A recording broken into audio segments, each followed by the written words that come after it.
guys, welcome to Faithful Friday. I'm here today to go over the book of Deuteronomy. Sweater is getting to me, you guys. Okay, just to give a quick summary, we're going to get through this book today as well, and next week we'll be in the book of Joshua. This book was pretty short, so it wasn't that much to it, so we can get right into it. Okay, so the book of Deuteronomy in the King James Version is the fifth book of the Bible and serves as a farewell address by Moses to the Israelites before they enter the Promised Land. It recaps their 40-year journey in the wilderness, reiterates the laws and commandments given by God, and urged the people to remain faithful and obedient. Moses emphasized the importance of loving and serving God wholeheartedly, warning them against idolatry and disobedience. He outlines blessings for obedience and curses for rebellion, reinforcing God's covenant. The book concludes with Moses appointing Joshua as his successor, delivering a prophetic song, blessing the tribes of Israel, and then ascending Mount Nebo, where he dies after seeing the Promised Land from a distance. Okay, move. What is it? No, I'm doing this. I'm doing the Bible club right now, so you can go ahead and play with your toys. Okay. All right. Thank you, man. Thank you, baby.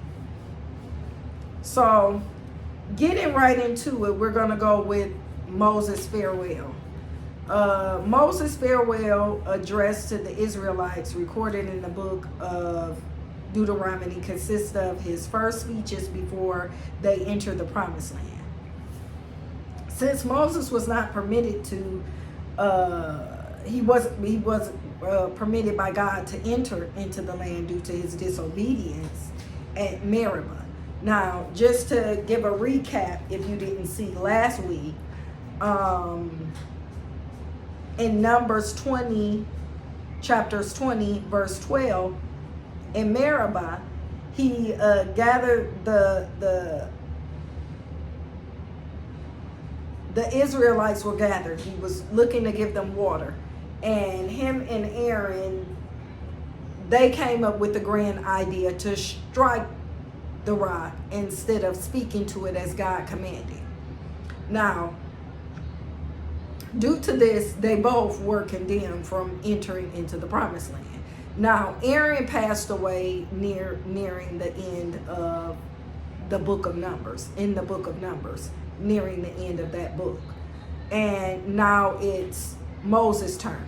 Moses didn't pass away right away because he still had some things that God needed him to do. And therefore, I guess at this point, he's done them. So God is, taking him on home. And he's able to see the Promised Land from afar off.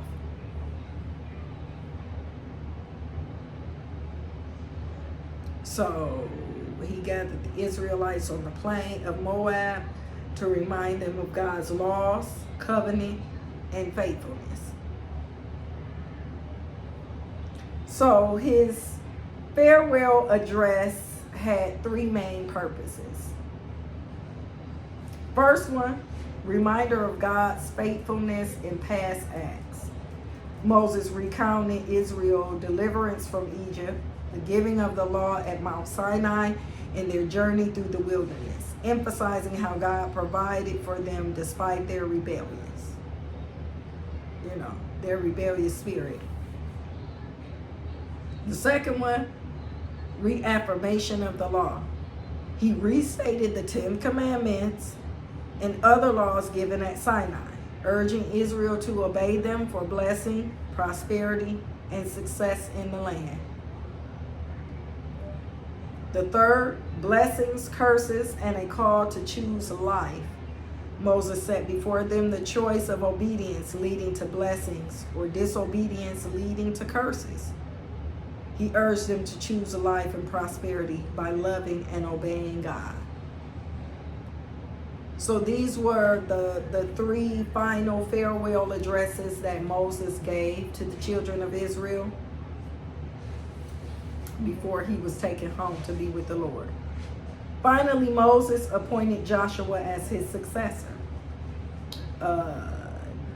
delivered a prophetic song, blessed the 12 tribes, and then ascended to Mount Nebo, where he died after seeing the promised land. His farewell speech was a final plea for faithfulness, ensuring that Israel remained devoted to God before he passed away. Now, this was something that did not stand out to me when I read the book of Numbers. Now, it stood out to me when I was going through it last week. However, I chose to continue to do it the same way God gave it to me, and how I didn't pick it up in the book of Numbers is the same way I wanted to do it now for you guys to get it. Now, Joshua was chosen by God, and you know, when I first read it, I was thinking like, who is Joshua? Joshua did not stand out to me in the book of Numbers. Now, in the comments, let me know if he stood out to you guys, but in the book of Numbers, he did not stand out to me. However, he stood out to God. Joshua was chosen by Moses' successor according to the King James Version because he was a faithful servant of God, a strong leader, and a man filled with the spirit of wisdom. His selection was divinely ordained to lead Israel into the promised land, a task that Moses was not permitted to complete due to his disobedience at Meribah. Now, the reasons for Joshua's selection included, because I wanted to know, what did Joshua do? I had to go back in the book of Numbers and kind of look and see, what did he do that made God, want to make him his successor, make him Moses' successor. So the reason for Joshua's selection include divine appointment. God explicitly commanded Moses to lay hands on Joshua and commission him before all Israel, transferring authority to him. So that was one. 2, faithfulness and obedience. Joshua, along with Caleb, was one of the 2 spies who brought back a good report about the land of Canaan and demonstrated faith in God's promise, while the other spies caused the people to rebel. Now, in the book of Numbers, it said that it was 12 spies. But when they talked about the spies corrupting the rest of the people and like speaking fear and things into them, they said 10. So 2 of them weren't doing this, which were Joshua and Caleb. So God noticed that. 3, military leadership. Joshua had already proven himself as a capable military leader, leading Israel to victory over the Amalekites under Moses' command. And this happened in Exodus chapter 17, verses 9 through 13. So this didn't stand out to me in Exodus either, that, Joshua led the military, and, he was the leader of the military then and led the children of Israel. I didn't know that. It didn't really stand out to me when I read that. And the 4th one was spiritual wisdom. He was a devoted servant of Moses and dwelt in the tabernacle, showing his deep commitment to God's presence. He stayed before God, praying before God. He was an upright man before God. He never wavered in his faith in God. As I stated, back with his faithfulness and obedience when he went as one of the spies. He came back, and although everybody else was stating that they couldn't take the land, he was one of the ones, him and Caleb, that was saying, yes, yes, we can. Yes, we are able. If God said it, we're able. So, before his death, Moses formally charged Joshua in front of all Israel, encouraging him to be strong and courageous, ensuring him that God would be with him. After Moses' passing, Joshua successfully led Israel into Canaan, fulfilling God's promise. This can be found in Deuteronomy 31, 7 through 8.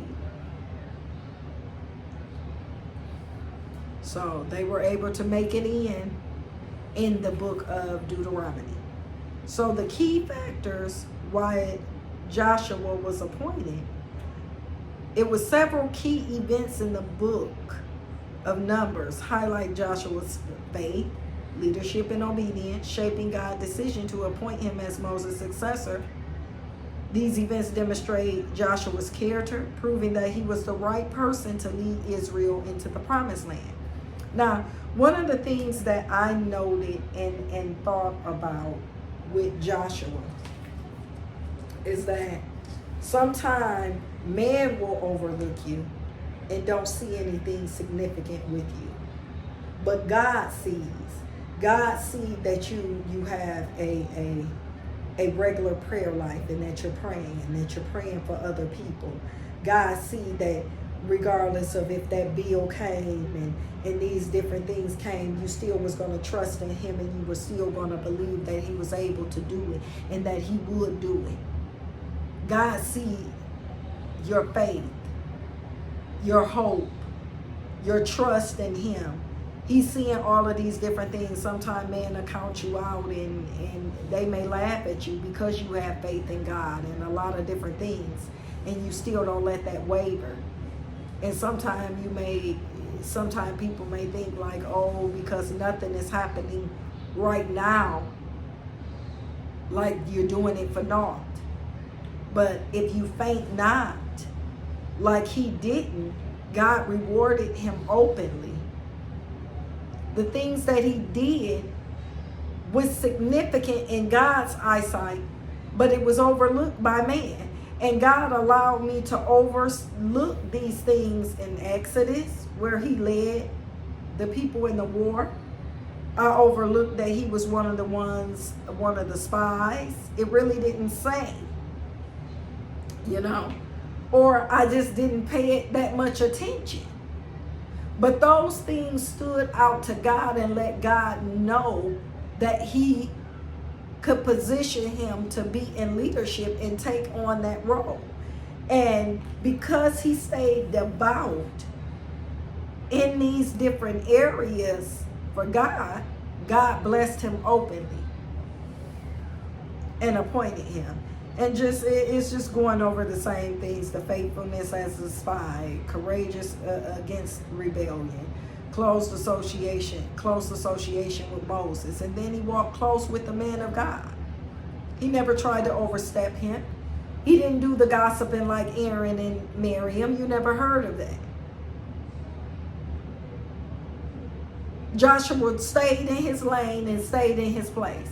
He stayed on his knees in the tabernacle. That's what he did. So he didn't have time for gossiping and all of those things, and he did what God called him to do. So he stayed close to the man of God, which was Moses. And he was chosen as Moses' successor. So Joshua's faith, courage, leadership, and obedience in the book of Numbers made him the ideal successor for Moses in Deuteronomy. His trust in God's promises, unwavering spirit in adversity, and dedication to serving Moses and Israel aligned with God's plan to lead Israel into the promised land.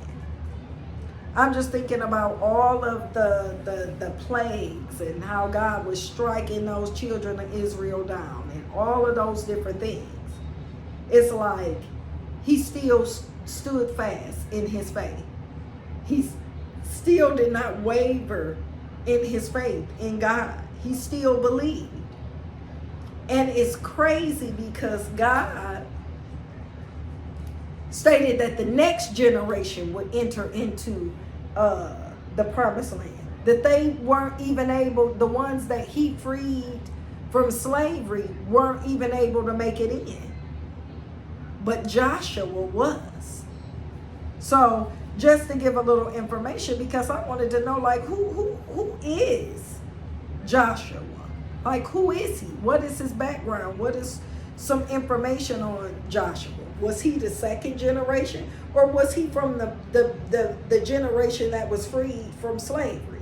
So I just went and gathered some information on Joshua so you could get a better understanding of who God placed as the successor over his chosen people.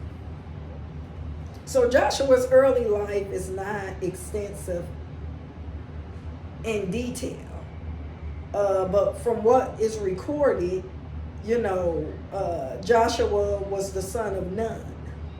This is stated in the book of Numbers, chapter 13, verse 8, and then chapter 16.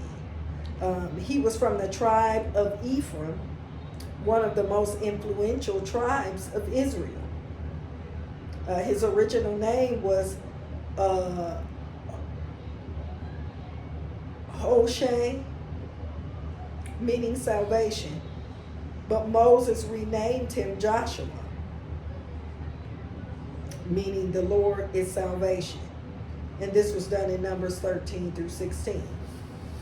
I don't know if I spoke on that about names are important.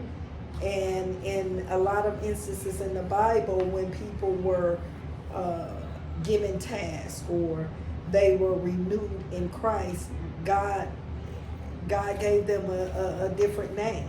They had how Saul, name was Saul at one point, and when he was knocked off the donkey and God gave him a purpose, within his will, his name changed to Paul. He then went on to write numerous books, epistles within the Bible. So that's just one example there. But I mean, Abram to Abraham, Sarai to Sarah. I mean, just time and time again, God was changing names. So this wasn't, a shocker that he changed his name. Joshua was born in Egypt and lived during Israel's enslavement under Pharaoh. So he was one of the original slaves, one of the original Israelites that got freed from out of bondage in Egypt. So, out of all that murmuring and grumbling of his people, all this time, Joshua never fell into that rut to do what they were doing. He always stood 10 toes down with God. So, I mean, that's really a accolade on his part. And although it wasn't significant for him to stand out to me in those other books, it was significant to God. And that's one of the things, the overall tone for this book is that nothing you do is overlooked. God sees everything that you do.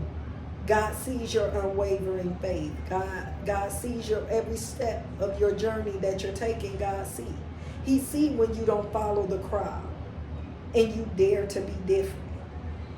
God sees all of those different things, and although it may not come when you think that it should, God is going to reward you openly in front of all of those people that's been watching you, that's been looking at your life and seeing, like, oh, we over here and they complaining, or, everybody is doing one thing, but you over there doing something else.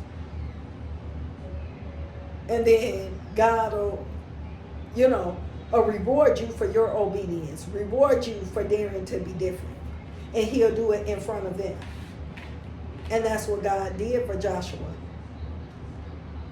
He was given that successor in front of all the Israelites.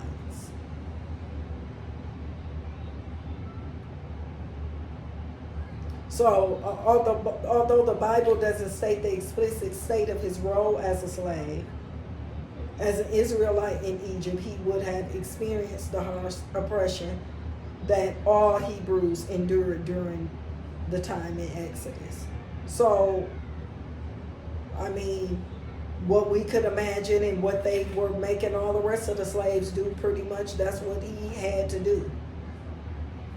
So, Joshua's first significant biblical role was as a military leader. He led Israel's army in battle against the Amalekites shortly after the Exodus. He fought under Moses' direction while Moses, Aaron, and Hur interceded on a hilltop, holding up Moses' hand to ensure Israel victory. So, while that was the part that stood out to me of where Moses' hands were raised, and as long as Moses' hands were raised, they were winning the war. When Moses' hand would fall down or start getting relaxed and going down, they started losing. So when they got wind of this, they went and held Moses' hand up so they could win the battle. And that's the part that stood out to me. Who was leading the actual war and actually doing the fighting was Joshua. But in the book of Exodus, the way I read it and stuff, that didn't stand out to me. He didn't stand out, but he stood out to God, and that's the whole tone of this book. It's what you do for Christ that counts. And it may not count to man, and man may not recognize it. Man may not see it. It didn't say that Moses did anything extra or whatever because he led those people and won that war or anything. He didn't get nothing special. But God kept note of it. And God eventually blessed him for all of those different times that he stood for God. So after proving his leadership and faithfulness, Joshua became Moses' personal servant and assistant. Now, Joshua wasn't found with Aaron and Miriam. Like, who is he? Who do he think he is? And all of this, like how Miriam and Aaron was doing. You know, they like, God speak to us too. And, you know, Joshua never said like, I led the people to war and I won the war and blah, blah, blah, blah, blah, and all of that. He never did that. He stayed in his place. He still reverenced God. And what I like is that they state and they say that he was found in the tabernacle. See, he was minding his business is what he was doing. So he wasn't out gossiping. He wasn't, backbiting. He wasn't in all of the mess with the rest of the Israelites. He stayed in the tabernacle praying and worshiping God. That was said for a reason, because it showed that he wasn't intermingling and mixing with all of the mess. That's why you never really heard of him, or it was like he was insignificant or whatever, up until now, where God is rewarding him openly, making him the successor of Moses. So he became Moses' personal servant. He accompanied Moses to Mount Sinai when God gave the 10 Commandments. I didn't really pay attention to that he accompanied him. My knowledge and stuff is like he went up there by himself all those times. It was like only Moses was able to go up there. No, nobody else. But God saw something in Joshua and he was able to go up there. He also remained near the tabernacle to serve and learn. That was one of the things that I said that I wanted to bring out and focus on, because with him remaining near that tabernacle and in the tabernacle, serving and learning, he was found doing the things of God. Okay. He didn't have time to intermingle and be in the mess that the rest of the Israelites were doing. He stayed serving and learning, which was reading God's word or whatever it was that they had at that time. All of the books of the Bible wasn't even written back then. So, serving, cleaning, or doing whatever he had to do in the tabernacle. These are the things. Quick testimony. When I rejoined my church, and I came back to God from a backsliding condition, I didn't want to do anything in the church because I felt like I wasn't delivered from people. And one of the things that we know is that when you start doing things and you're used by God and all of this, that people become jealous, and they do exactly like Aaron and Miriam. They will, who do they think they is? And why is she using them to do this? And why is he using this person? And blah, blah, blah, blah, blah. And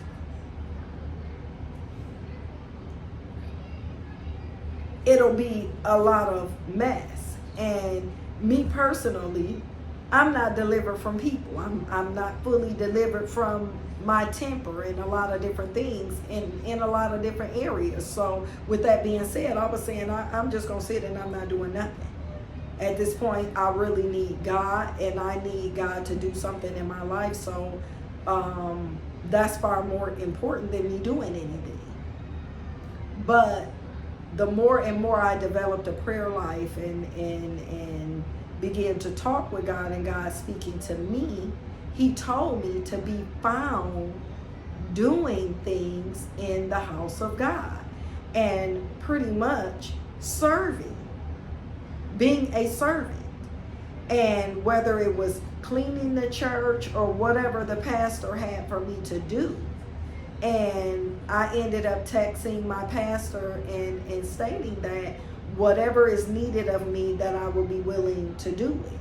And I've started off with, being assigned a certain Saturday to clean up after church. So it's that pretty much stood out to me about him serving and learning, because as he's learning the things of God, he's also serving in the tabernacle. And those are some of the things that does not go unseen. It may go unseen to man. It may be the same people doing the stuff in the church, and you could get upset about it. And why is sister such and such and deacon this and that not doing this, and we don't want to have to come and do it every week, and blah blah blah blah blah, and this and that. That's not the right spirit to have. What you're doing unto God. So continue to do the things that you are to do. It's not being overlooked. God see what you're doing, but you also have to do it with the right spirit. And this is letting me know that Joshua had the right spirit when he was doing these things. When he remained near the tabernacle and he served and he learned, he was doing it with a cheerful heart, with the right spirit. Because ultimately, God rewarded him openly by making him the successor.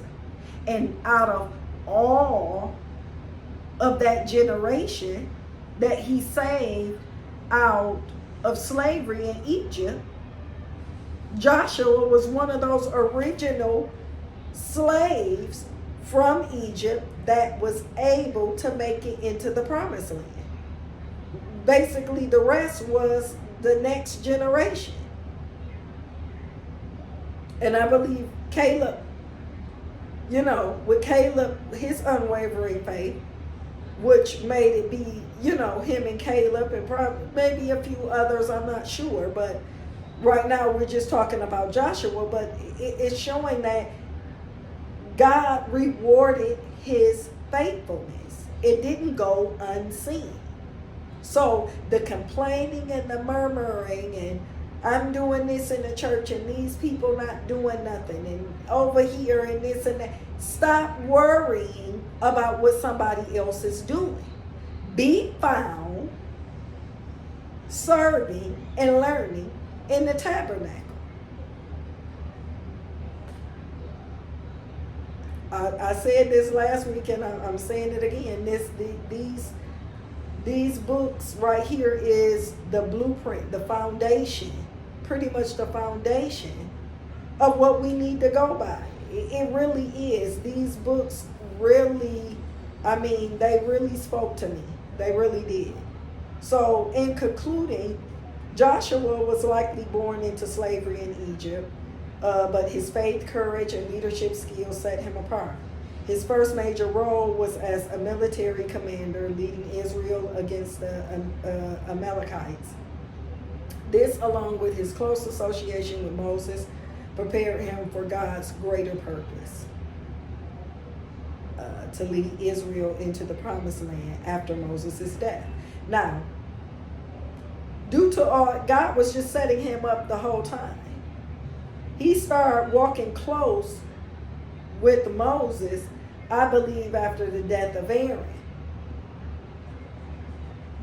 And with that being said, God was pretty much preparing him and letting him walk with the man of God that was currently in leadership over the Israelites, so he could learn and know what to do and be able to take on the role as the successor. I'm sure that Joshua did not know that he was going to be the successor, because for one, he didn't even know that Moses was going to be disobedient. So he didn't know this, but God knew. Now, what if Joshua would have turned around and would have been like, you know, I'm doing all this stuff. I'm the only one that's been being faithful. You know, why I gotta be assistant to Moses? You know, he could have started wanting Moses' slop before time, trying to elevate himself. But that's where him remaining near the tabernacle and serving and learning, because he gained wisdom and understanding, and he knew to stay in his lane. He stayed in his lane until God elevated him. This is so good. This is so good. This is, I mean, I can't say it enough that this is like the foundation. So the overall conclusion of this book serves as Moses' final words to the Israelites before they entered the promised land under Joshua's leadership. It is both a recap of Israel history and a renewal of God's covenant, emphasizing obedience, faithfulness, and the consequences of disobedience. I jotted some key takeaways from this.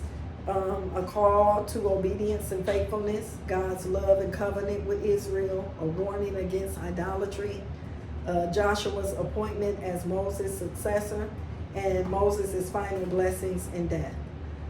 This book is a covenant renewal and a call of faithfulness as Israel prepares to enter the promised land.